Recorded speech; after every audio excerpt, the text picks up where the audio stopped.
Revoluția de la 1848 în țările române. Știați că Nicolae Bălcescu a participat la Revoluția franceză din 1848 înainte să se întoarcă în țara românească și să organizeze și aici Revoluția. Cauze. Revoluția de la 1848-1849 își regăsește cauzele în gradul de dezvoltare a societății în general, în acutizarea contradicțiilor sociale, necesitatea soluționării problemei naționale prin constituirea unui singur stat românesc în cadrul fostei Dacii și impunerea unui statut internațional deosebit țărilor române în condițiile tensiunii încordate existente între Rusia, care era puterea protectoare, și Turcia, puterea suzerană. Cauzele sunt și mai puternic reflectate în Transilvania, unde exploatarea națională este deosebită. Însă, în țara românească și Moldova, trebuie să înțelegem faptul că programele revoluționarilor, la fel ca și în cazul lui Tudor Vladimirescu, își propuneau ameliorarea statutului țărilor române și nu scoaterea lor de sub suzeranitatea otomană. De asemenea, ei nu respingeau nici efectele pozitive ale protectoratului Rusiei. Revoluția de la noi a fost o reflectare firească a mișcărilor revoluționare de pe tot continentul ca o reacție la politica conservatoare și la reîntoarcerea absolutismului. Moldova. Pe fondul unor puternice frământări sociale și agitații politice, la data de 27 martie, 8 aprilie, se întrunește o adunare constituită din câți oameni puteau să încapă în sala hotelului Petersburg din Iași. Are loc formularea primului document programatic al Revoluției Române, Petiția Proclamațiune, ce cuprindea 35 de articole, dintre care cele mai importante prevedeau: asigurarea libertății personale, reorganizarea învățământului, responsabilitatea ministerială, inamovibilitatea funcționarilor, înființarea unei bănci naționale, publicitatea ședințelor tribunalelor. După alcătuire, petiția a fost semnată de câteva sute de persoane, între care mitropolitul și câțiva miniștri demisionați. Apoi, în după-amiaza zilei de 29 martie-10 aprilie, a fost supusă aprobării domnului Mihail Sturza, care a refuzat și a ordonat oștirii să reprime mișcarea revoluționară. Au fost arestate peste 300 de persoane. Unii boieri au fost exilați la moșilele lor sau la mănăstiri, iar 13 dintre conducători au fost trimiși sub stare de arest la Galați pentru a fi exilați în Turcia. Deși această mișcare a fost înăbușită, ea a constituit prima manifestare a Revoluției Române de la 1848. În provincii s-a continuat lupta pentru răsturnarea orânduirii feudale și a lui Mihail Sturza, precum și pentru unirea țărilor române într-un singur stat.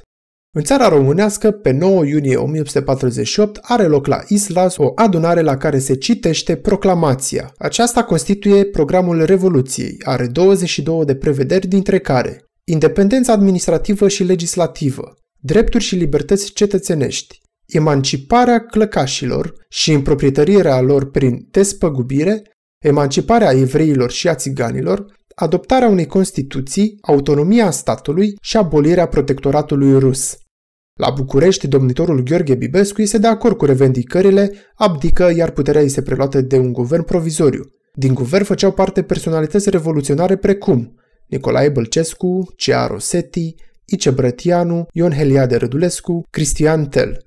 Pentru rezolvarea problemei agrare este înființată Comisia Proprietății. Guvernul provizoriu adoptă mai multe măsuri, printre care tricolorul ca steag național, desființează rangurile boierești, face propagandă revoluționară în rândul populației. Imperiul Otoman intervine pentru înăbușirea Revoluției, mai întâi pe cale diplomatică, când guvernul este înlocuit cu o locotenență domnească, iar apoi pe cale armată, Fuad Efendi ocupând Bucureștiul. Pe 13 septembrie au loc confruntări între armatele turcești și un detașament de pompieri, condus de capitanul Pavel Zăgănescu. Revoluția este înfrântă.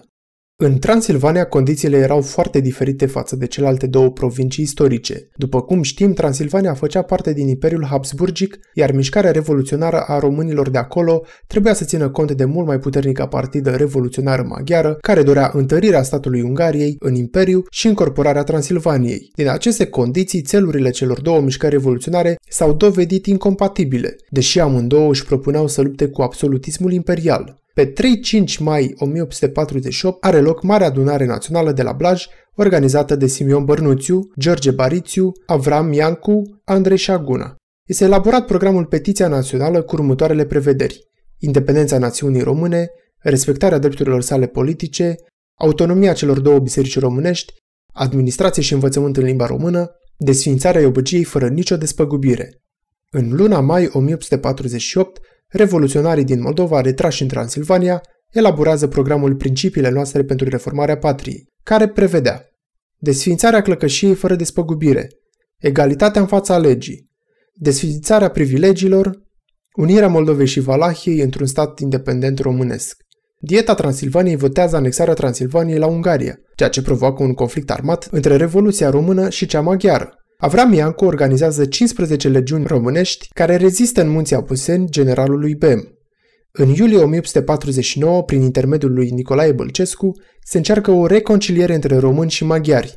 La 1 august 1849, la Șiria, maghiarii capitulează în fața armatelor ruse și austriece, care au intervenit pentru a zdrobi Revoluția conform înțelegerilor Sfintei Alianțe.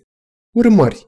Pe plan intern, Revoluția a dat o grea lovitură feudalismului, iar pe plan internațional a pus în fața Europei problema românească. A demonstrat cercurilor democratice din întreaga Europa necesitatea de a da tot sprijinul pentru constituirea unui stat modern și unitar românesc. Unirea principatelor s-a impus pe prim plan în cursul decenului următor Revoluției ca obiectiv dominant al națiunii. Idei principale. Revoluția din țările române a avut loc în contextul internațional marcat de mișcări revoluționare în toată Europa, în Franța, în Prusia, Imperiul Habsburgic, Italia, etc. Tinerii revoluționari, fii de boieri cu studii în străinătate, au militat pentru ameliorarea situației sociale și reformarea statului. În Transilvania, Revoluția s-a confruntat cu liberalii maghiari care revendicau provincia pentru Ungaria. Întrebări. Cum se numea documentul programatic emis de revoluționarii moldoveni la Iași? Unde a avut loc adunarea națională din țara românească? Elaborați un eseu pornind de la următoarele coordonate: cauzele Revoluției de la 1848, comparația dintre documentele programatice din fiecare din țările române, urmările Revoluției în țările române.